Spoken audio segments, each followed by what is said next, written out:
it's all spelled correctly? Yeah. Okay. All right. And on April the 1st, let's see,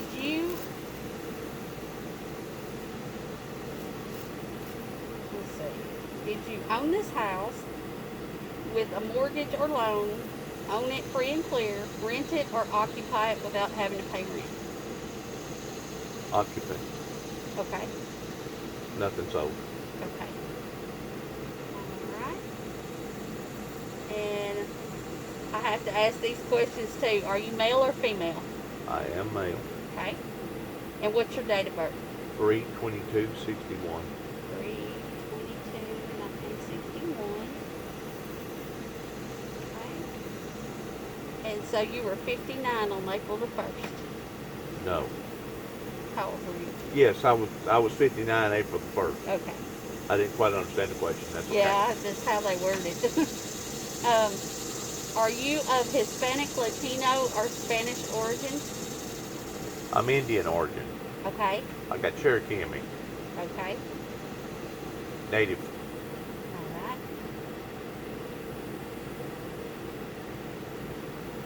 All right. And let's see. Did you live or stay anywhere else on April the 1st? Like in a hospital or a nursing home, or were away at a second residence? Not this year. Not this year? Okay. Usually I go camping a lot. Mm-hmm. And I have been known of going up into the forest Mm-hmm. and living like Jeremiah Johnson. Oh, yeah. Yeah. If you smell something, it's because I thrown out some cat litter. I got a cat inside, Uh-huh. and I thrown out some cat litter right there. Sorry about that. That's all right. Since I had my sinus surgery, sometimes my nose works and sometimes it doesn't. Right. How do you like my pot plants? Those are cute. Where'd you find those? Walmart. At Walmart, really? And I work there. That's my second job. Is it really? Mm-hmm. I work 2 jobs and I go to college too. Do you still live at Palaca? No, I live here in Martin. Oh, do you? Okay. Yeah, I've been here about a year so I can go to school. Okay. Yeah, I know everybody's like, you're going back to school at your age? I'm like, I've why seen not? people go to university up here at Martin that was in their 70s. yes, yes. And I support anybody that wants to advance their learning. Right. I'm thinking about grad school after this. There you go. So, okay, so on my summary, I have your name is Dennis James Jackson. Yep. You're male. You were born March the 22nd, 1961. Right. You were 59 as of April the 1st. Yep. You're not of Hispanic origin, No. but you are of Native Cherokee Indian. Yep. Okay, do I need to make any changes? No. Okay. All right. And that completes the interview. It does. Yes, sir. You got it all done pretty quickly. Well, I'll be darned. So how long have you been living in this area? I moved up here a year ago, last month, on August the 19th. August the 19th. Yes, sir. So you're just about right here at your anniversary then, aren't you? Last fall and last winter wasn't harsh at all here in this area. We didn't have much of a winter at all. No. It only snowed a couple of times, and it really didn't amount to nothing. Right.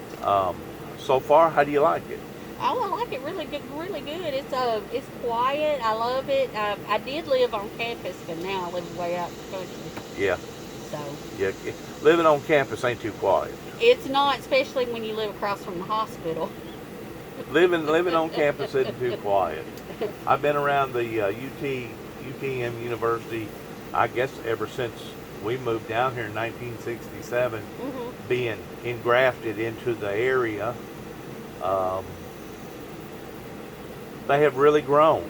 They have. And they have really become a major asset to this particular area in Northwest Tennessee, pertaining to what that they have offered for the Tennesseans. Right. The only thing compatible is either Jackson, Tennessee, And of course, there's a few colleges down in Dyersburg, Tennessee, which I like. Right. I like some of their stuff down there in Dyer County.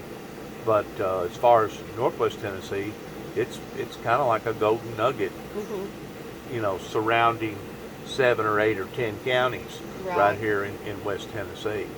Have you been fortunate enough to go up to Reelfoot Lake yet? Not yet. As soon as I can clear my schedule where I can go, I really want to go there. Okay. I talked to a lady that works up there. Her name was Tara. She's the one that does the presentations about snakes and all that. Yeah. Wildlife expert. Yeah. She was at one of the grad fairs that we had. And also another presentation that I think you'd probably like is about the eagles. Reelfoot Lake is one of the top eagle areas. I don't know exactly when that I think it's more in the spring whenever you go in there to watch them land and lay eggs and hatch and stuff. But you can see some beautiful, beautiful birds up there in Reelfoot Lake. You sure can. I didn't know because my major is meteorology, so. What exactly meteorology? Is that weather? Okay. Yeah, and I like doing research. I'm really big on research, especially severe weather. And but they said they do have a position with the Wildlife Service that's a meteorologist, and I didn't know that until I talked to Tara. I don't doubt that. So, I don't. But you keep in mind, you know where you're at right here, don't you? You're down here in a wildlife refuge. Right. I mean, this is Beach Ridge, Hop In, Wildlife Refuge. There used to be a big beech tree in behind here, give or take about a mile, that, believe it or not, from this distance where you're sitting right now, they claimed that you could see the top of it that exceeded the rest of the top of the line of the tree line in behind you about 150 to 200 feet. It was considered at the time, whenever it was still living, one of the biggest trees, one of the biggest beech trees east of the Mississippi River. And whenever I say big, I'm talking about big enough that you could put a Volkswagen inside the trunk. Oh my goodness. That's a big tree. It's been here for a long time then, or it had been. I think, if I'm not mistaken, the circumference was about 14 foot. Wow. So yes, that's a big tree. Yeah. If I'm not mistaken. And that's from one end to the other. So that's a lot of range. That's a lot of range. So you can only imagine whenever that bad boy was growing in its prime of what it stood up towards. Oh, yeah. Look, as a matter of fact, they built a big park down there. I don't know if you've ever been down there or not. I haven't.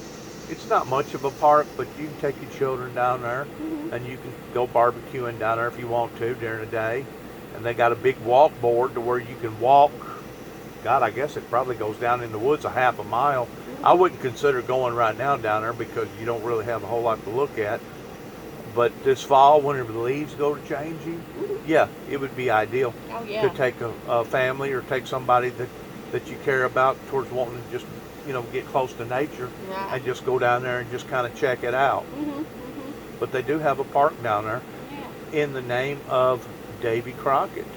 Believe it or not, in the early 1800s, whenever Davy Crockett moved from East Tennessee, that was one of our Tennessee congressmen,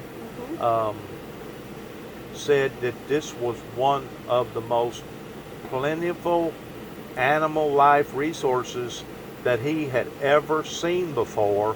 And keep in mind, he come from the Appalachian Mountains up in East Tennessee. Right. So by somebody saying something like that was really saying a mouthful. That's right. But also keep in mind that we used to have black bear here in this area before the environment changed to the point that now all the little black bear now stay up in the high country, up in the Smokies and stuff, to where they no longer fluctuate down in this area. Every now and then there may be a stray, but it's hardly ever you hear of a black bear. But of course, whenever you're talking the way the crow flies from where I live right now, you can be at the Mississippi River from Hickman. You know where Hickman, Kentucky is? I can be at the Mississippi River in 35, 45 minutes from here. Yeah. Or I can go to Tiptonville in about 35, 45 minutes. Or I can go down towards Trimble and go down towards Mason Hall and Trimble if you know the back way, and you can go to the Mississippi River. So the Mississippi River from here, the way the crow flies, isn't but about 30 miles. Right, right. Well, you know the old Mississippi River is a big feed-off towards animal life. Right. Especially in the hot summertime, whenever all the creeks and all the ponds dry up, Right. these animals know where that is. That's right. Now, I'm fixing to tell you a bit of history that a lot of people don't know about. Are you aware that our White House was burnt down to the ground at one time? Was you? A lot of people don't know that. Yeah. After the White House got burnt down, they was actually going to reformigate and make the Capitol up into your old home state, up by on the other side of Clinton, Kentucky. Right. I forgot the name of the little community up there, but they actually had the drawings and everything towards how that they was going to build the building, the size of the building, and etc. Because it was right there on the banks of the mighty Mississippi. Right. It's right there, basically where the Trail of Tears, where they run all the Indians from the east to the west. That I thought was horrible, absolutely horrible, and what they done to the Native Americans. I had ancestors that walked the Trail of Tears. Really? And they was actually going to build a capitol up here off the Mississippi River at one time. That was, many hundred years ago. Right, right.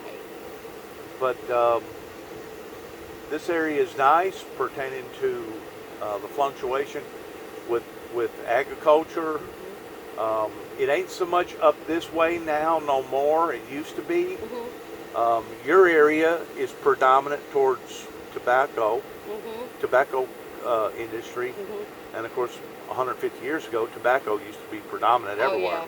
That's what my family grew, was tobacco and soybeans. Right, but this area also used to be predominant with cotton and milo. Right. Now today, in order for you to find big cotton fields, you got to go further south. You got to go down towards Alabama.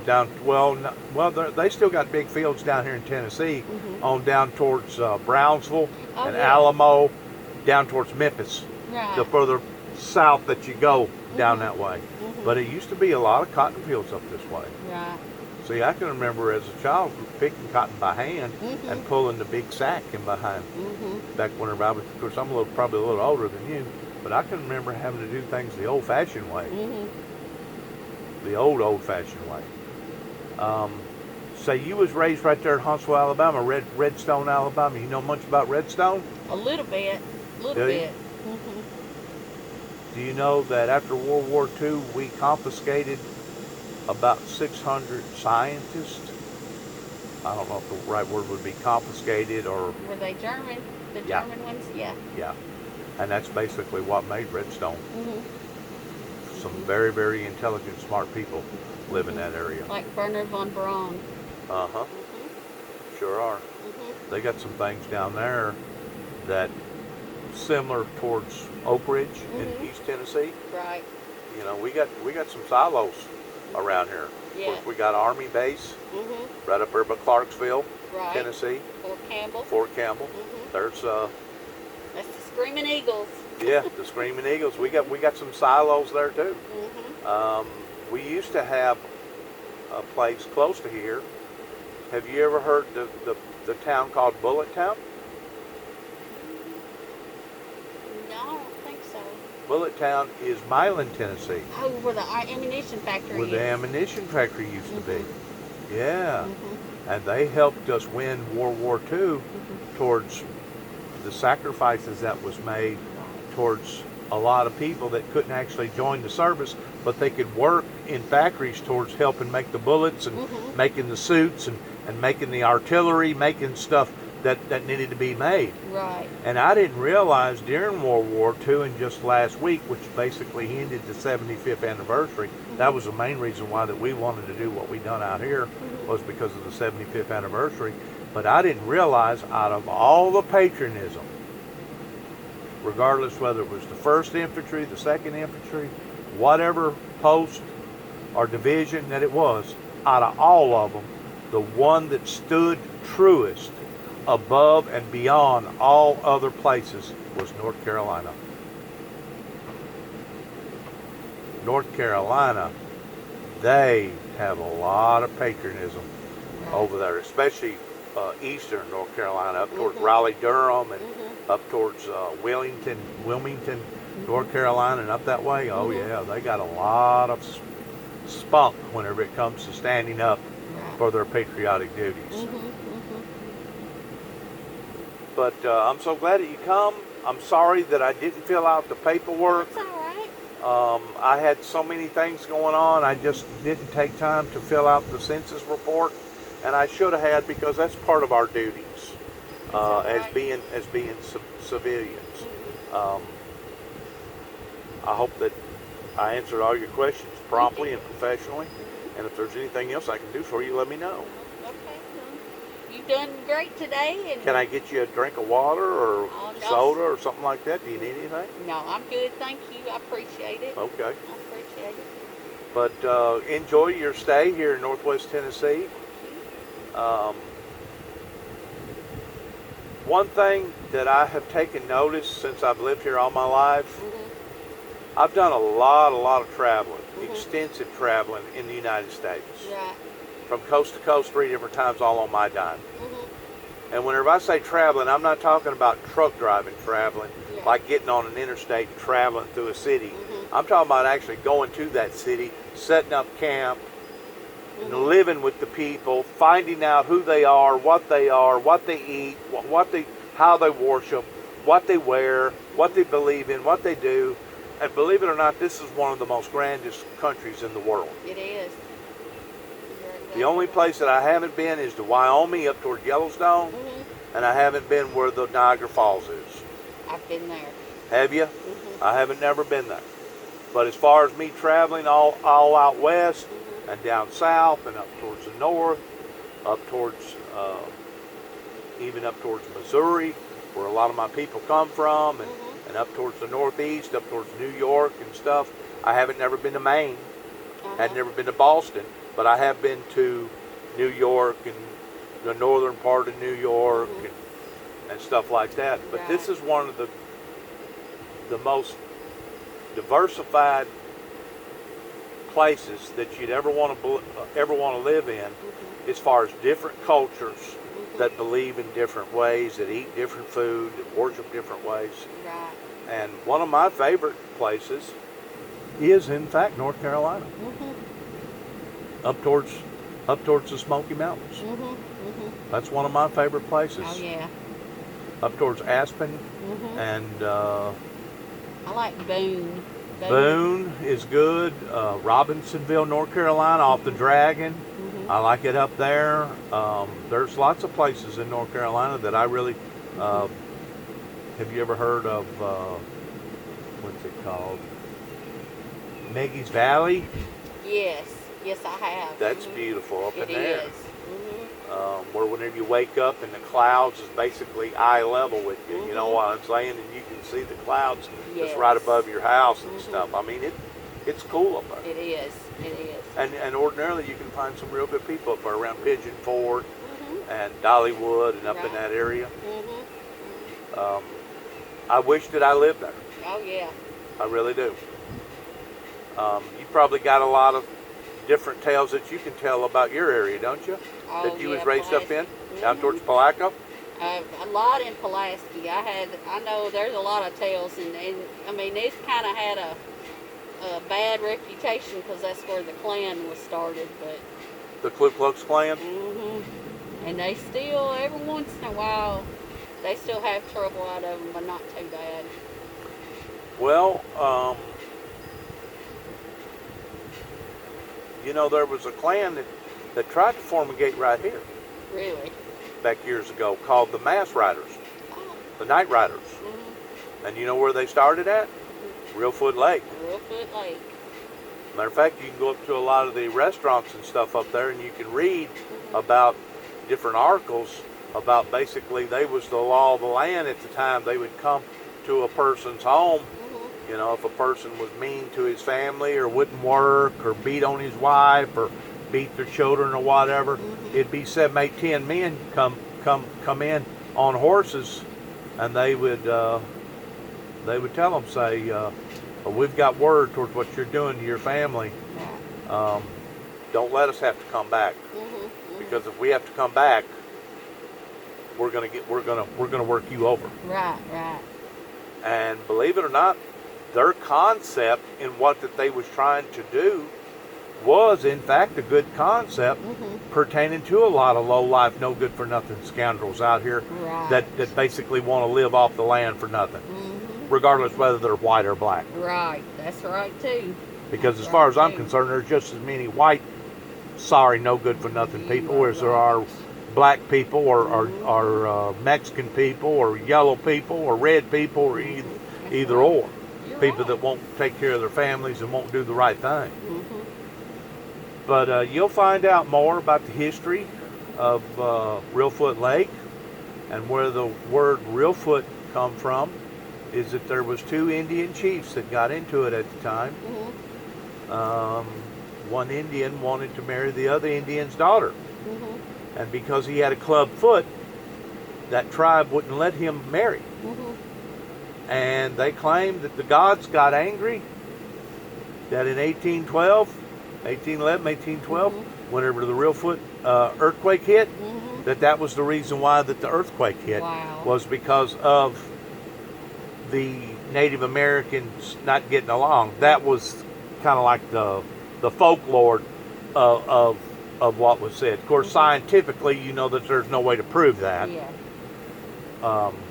But they claim that the Mississippi River actually run backwards for 3 days and 3 nights while it filled up the lavines and everything down there at the Reelfoot Lake. So if you get an opportunity, go to Blue Bank restaurant or some of those other places down there and check it out down there, because it is a natural event that happened in comparison to the Tennessee River. You know, the Tennessee River was basically formed by lakes because of damming up certain areas of the Tennessee River, which was man-made. Well, that down there at the Reelfoot Lake wasn't man-made. Right. That was made by God. That's right. The hand of God made that whenever that earthquake hit.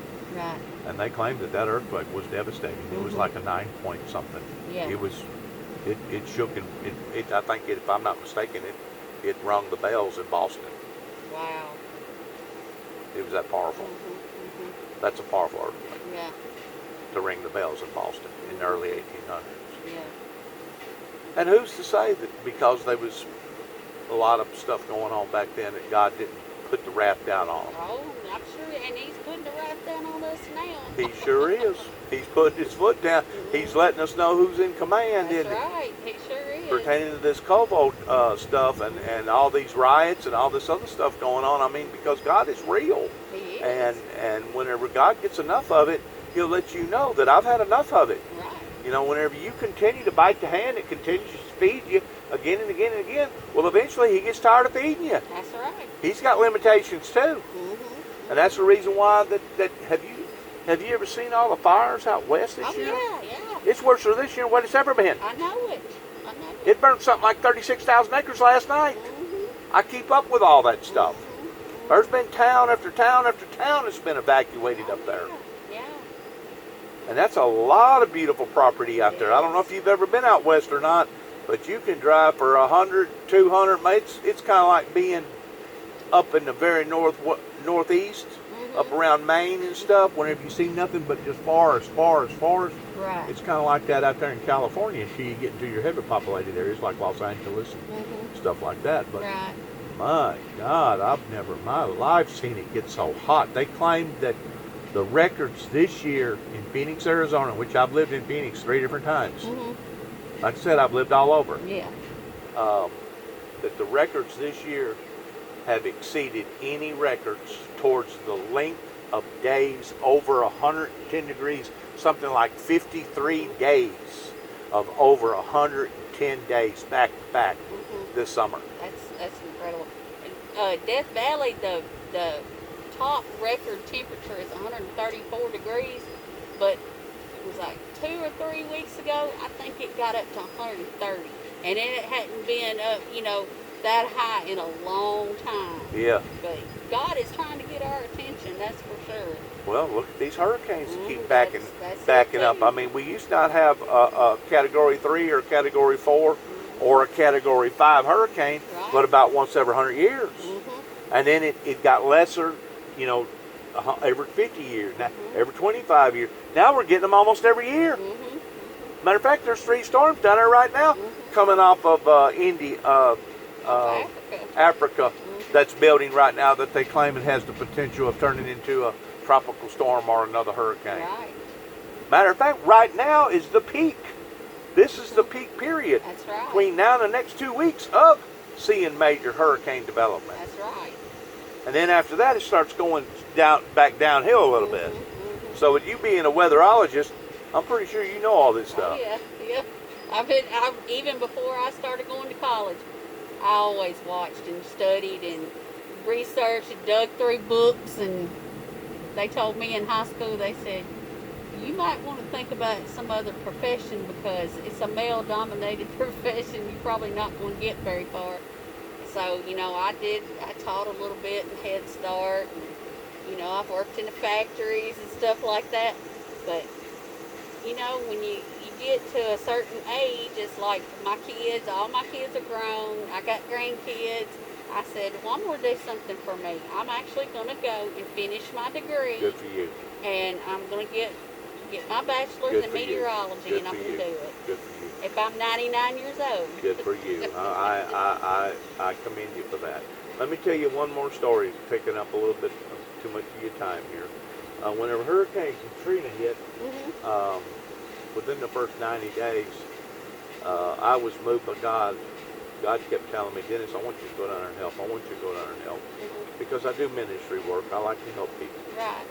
And I wound up shutting down everything and putting up everything, and I wound up going down there. First started down there towards moving a lot of debris, working with FEMA and Corps of Engineers in January after Katrina had hit. But I was fortunate enough to be able to work the Katrina kitchen for a while, working actually in the kitchen, towards helping feed a lot of people. And I worked past Christiane and all the Gulf down there, where everything got mutilated. And I had never, ever seen anything like that in my entire life towards the devastation. But there was this one particular individual that lived 2 streets from the Gulf Coast. I mean, you could walk from his house down to the water's edge in less than 3 minutes. He was a pretty good, hefty walker. He was fortunate enough that he lived right in behind a nursing home, and whenever they built the nursing home, they built it more durable than most homes. They not only poured concrete, but they made concrete walls and everything. In other words, they made it extra strong because of the area that it was, towards knowing that it was going to be a nursing home. So he lived right in behind the nursing home. He said that he had went through like 5 or 6 different hurricanes. He could name off this hurricane and that hurricane by names. And he said, well, this Hurricane Katrina, there that night whenever they all went to bed, it was a Category 3 hurricane. And he thought, well, I'm going to ride this one out too as well. Well, he said that morning, give or take about 4 o'clock, was whenever he heard something break in the front living room. And as soon as he woke up, he was in the bed. As soon as he woke up, whenever his feet hit the ground, he realized that the carpet was wet. And he thought, oh no, something has broken with my water. So he jumped up real quick and was heading towards the bathroom. He said about the time he got to the bathroom, the first major wave hit. He said it pushed him from the bathroom all the way back through the bedroom to the back outside where the kitchen was, back in the back door, and he barely had time to grab a hold of something on the house. He said that wave went back in. He said he just barely had enough time to grab the outside of the house, the eave of the house, about the time that the second wave hit. He said whenever the second wave hit, it went completely over the house. He said the only thing that he could do was hold on for dear life, and every time a wave hit, was hold his breath and keep his breath held sometimes for 1.5 minutes, 2 minutes, until whenever the wave exceeded, he would look up. He said it was like the Wizard of Oz. He said he seen everything in the world up there. He seen boats, he seen cars, He's seen people. He's seen cows. He's seen everything in the world up there floating around. But he maintained that position for over 8 hours before that storm finally receded. He said after it was over with, his neighbor had a bad cut on his arm, and they was out there looking for some whiskey because they was afraid his arm was going to get gangrene. They wanted to pour whiskey on his arm to kill the contamination. But they barely had time to go down and make up a thing on the shore that said SOS. He said for 3 days and 3 nights they steadily seen helicopters flying back and forth from Biloxi, from Alabama, from Alabama to New Orleans, from New Orleans back to Alabama, from Alabama to New Orleans. He said for 3 days and 3 nights we didn't have nothing out here to help us. Nothing or nobody. And he said, of course, the roads was impassable. You basically had to cut your way in with a chainsaw or a bulldozer. And he said it was one of the most awfulest experiences that he had ever encountered in his entire life. And I'm talking about somebody that had lived on the coast all his life, went through several hurricanes. He was a waterman. He went out in muscled and got fish and oysters and stuff like that. Had a bunch of nets and stuff like that. But he told one of the remarkablest testimonies of how God spared him.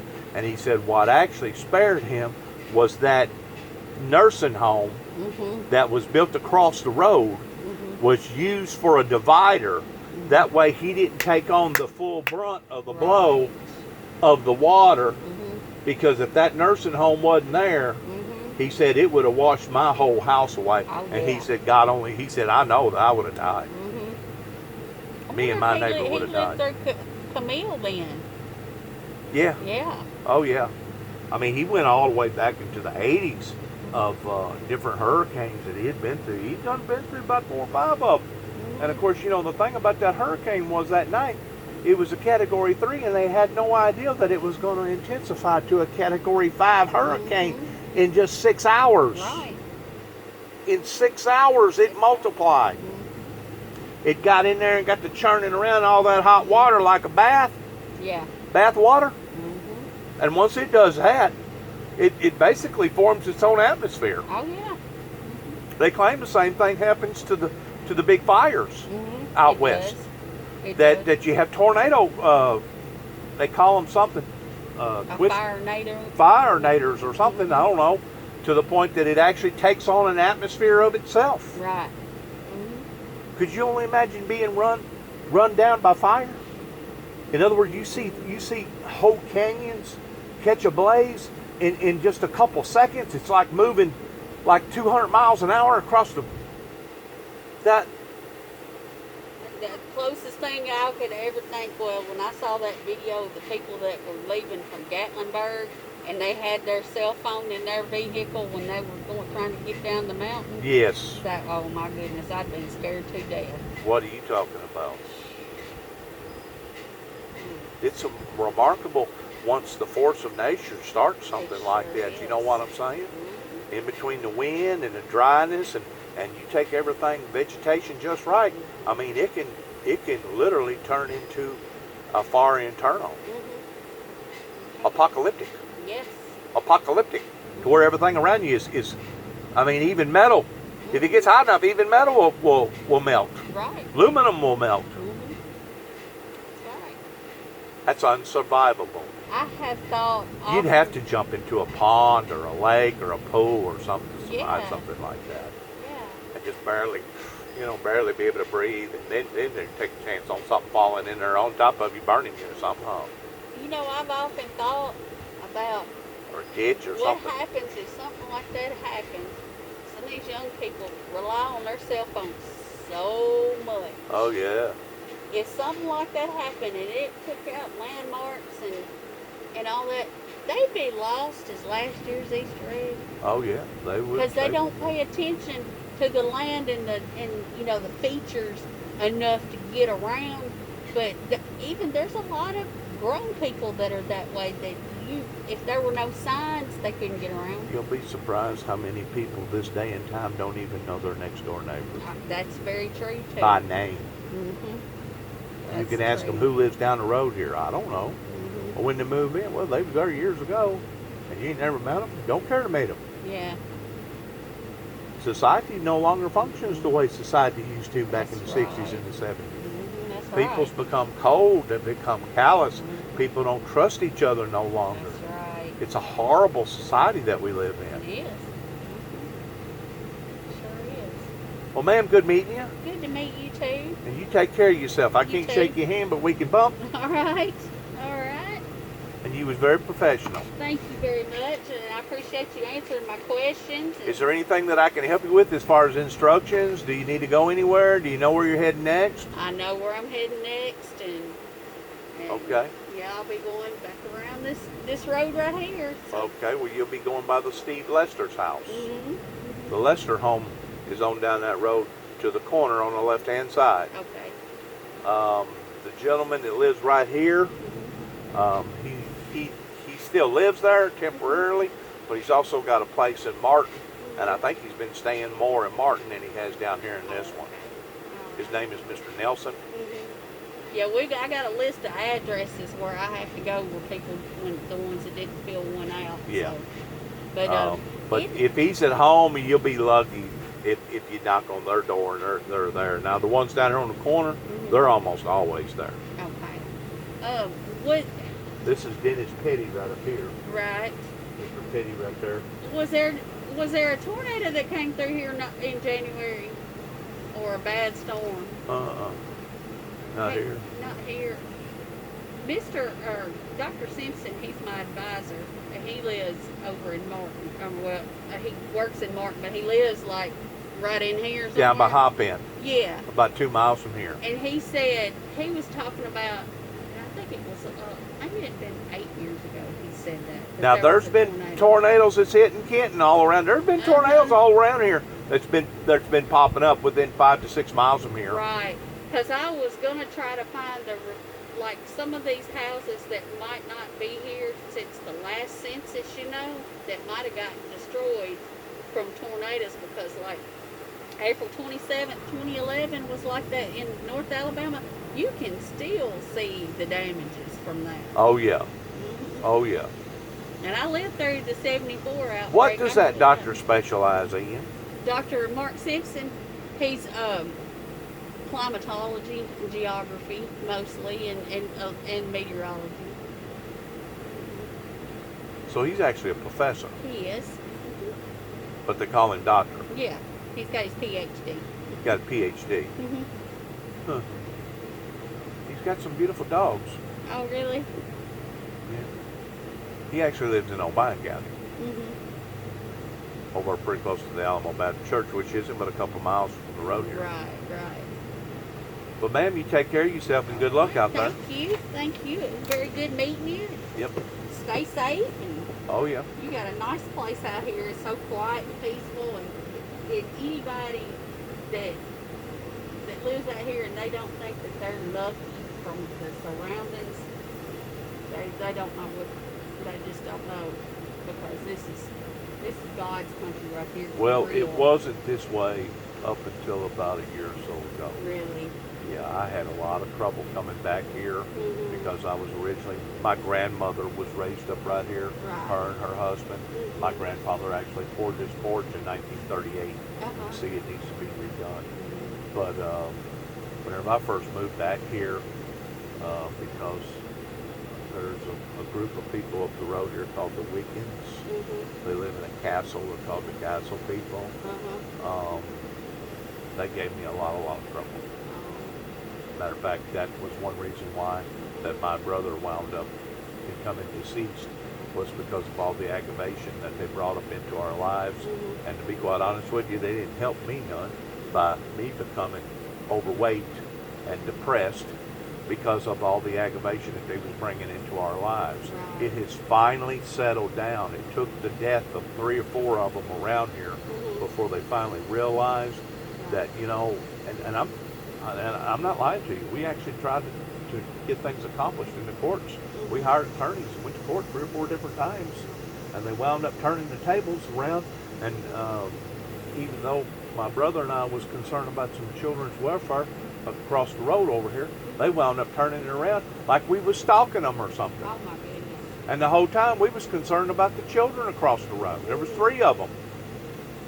Matter of fact, you're fixing it, once you go around that corner right there, you're fixing to go talk to the grandpa, Steve Lester and Donna Lester. Don't mention none of that about them, though.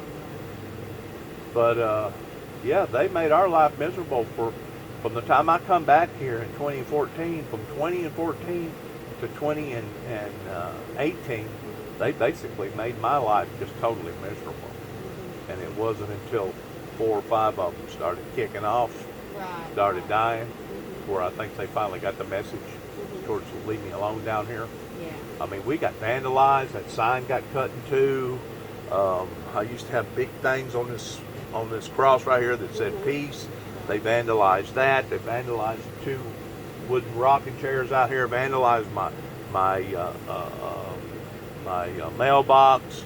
Vandalized a lot of stuff. Just mean-spirited people. There's no point in all of that. Well, it's no point in all this protesting going on towards burning and looting Right. houses and burning downtowns neither. Did you know that That's- they've done $68 million worth of damage in Chicago alone? I In know Chicago that. alone? And they just let them do it. That's what's bad. Some of the leaders just let them do it. Yeah, it's awful. I mean, I've never seen nothing like this. You know, even if you go back to the civil rights movement back in the 60s and the 70s, that only really happened in about 2 or 3 states. yeah. And the government shut that down real quick. That's right. They shut it down real quick. In other words, it wasn't going to go on. And now it's going on. They said the other night there was 17 cities that was under siege. Wow. Not just Portland, Oregon, not just Washington State, but yesterday they had the Kentucky Derby up here at Louisville, Kentucky, and they had a big protest thing up there. Just so happens they was all peaceful at that particular protest. But at a flip of a hat, if it ever gets dark in the middle of these protests, that's whenever somebody will start doing stuff that they're not supposed to be doing. Right. They become violent, start tearing up stuff, becoming destructive. And of course, if you get mean to any of them,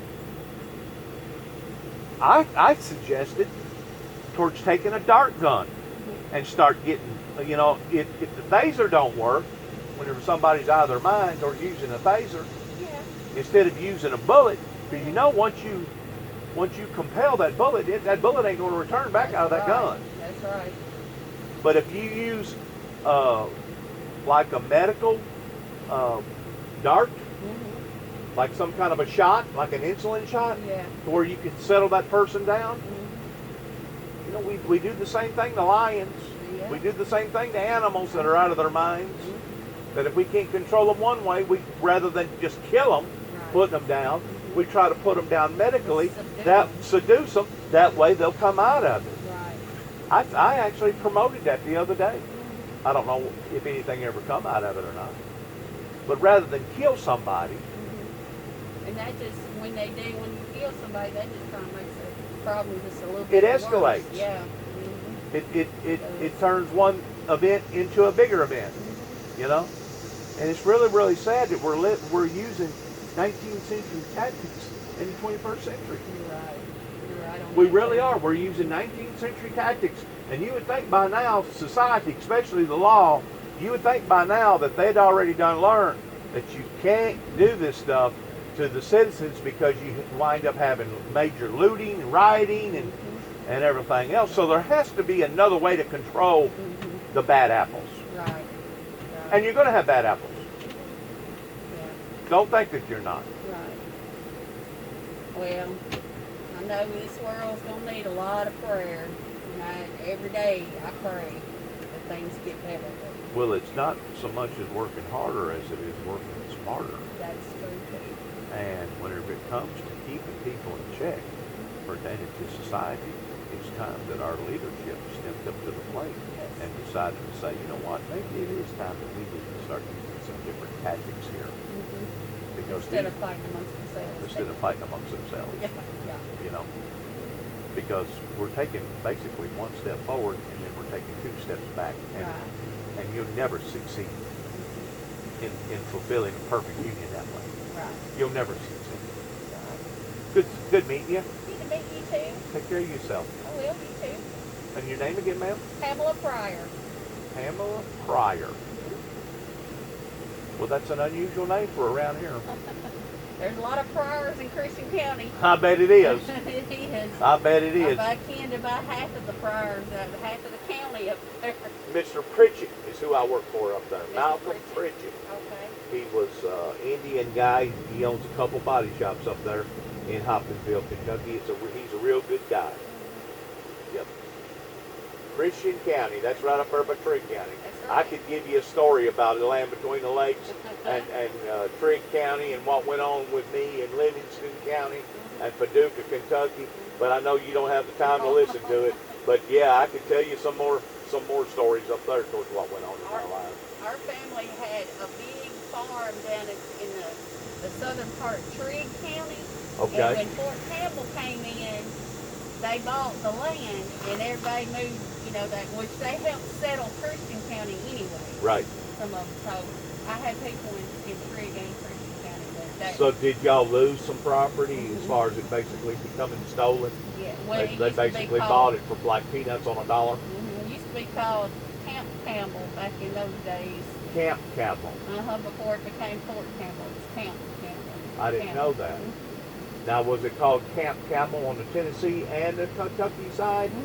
Was it? First started. When it first started. And So that was probably in the early 1900s, wasn't it? And they moved part of the graves. Some of our graves, like most of my people, was buried at Flat Lick. Where? Flat Lick. Flat Lick? It's in Herndon, around Lafayette, which is south of Hopkinsville.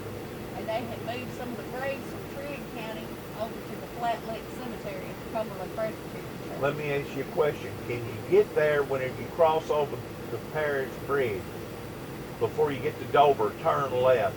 Can you, or after you go through Dover, can you go the back way to get in there to where you're talking about back in there? I think so. Yeah, there's a road back in there, isn't it? I think so. But no, I think Fort Campbell owns part of that now. My daddy used to, when he was living, he traveled a lot around in there. So, Really? Yeah.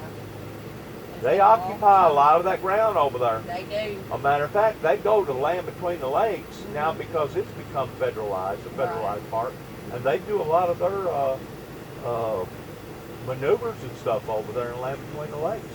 I've been, like I said, I've lived in the LBL like Jeremiah Johnson for over a year, off and on, not one continuous time, but off and on.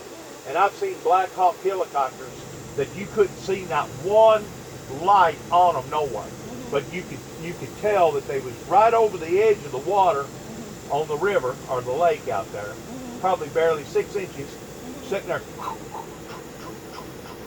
and they was doing maneuvers out there for what that they was doing.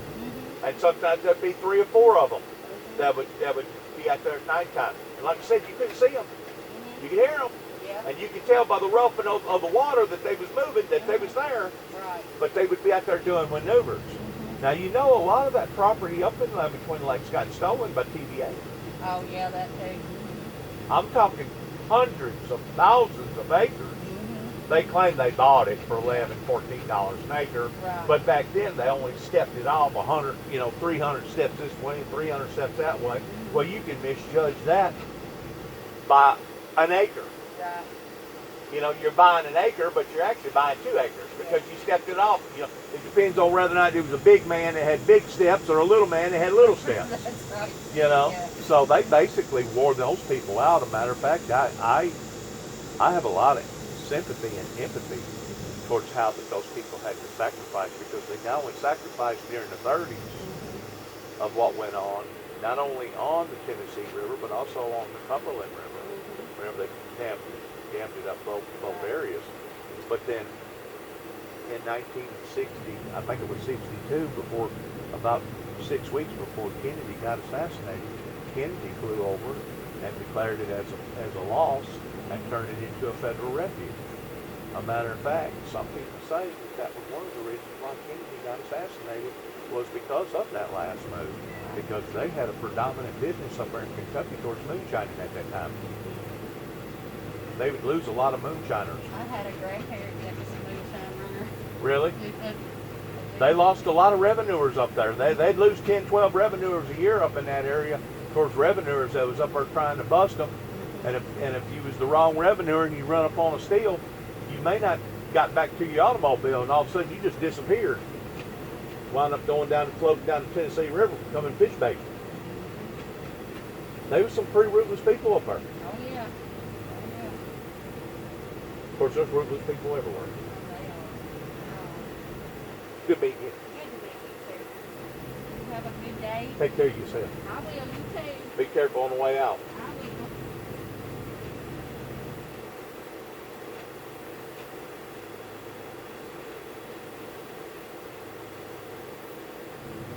It's a beautiful day today, isn't it? I'm glad the humidity's finally went down.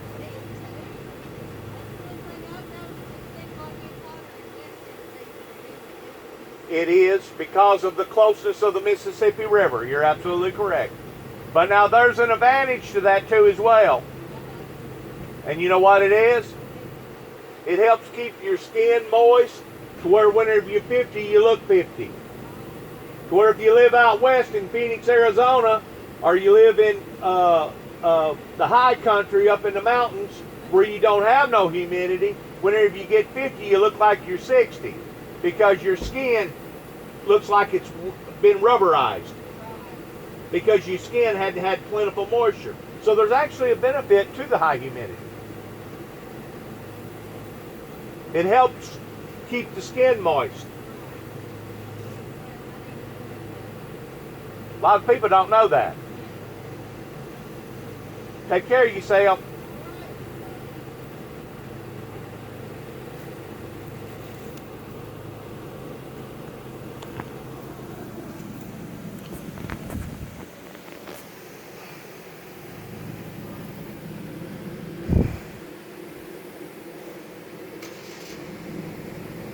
She's fixing to leave. She let me document her. I didn't want to document her face. Have a private conversation out here with people. She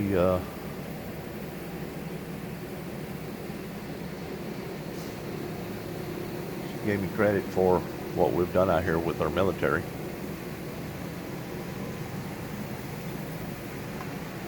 There she goes.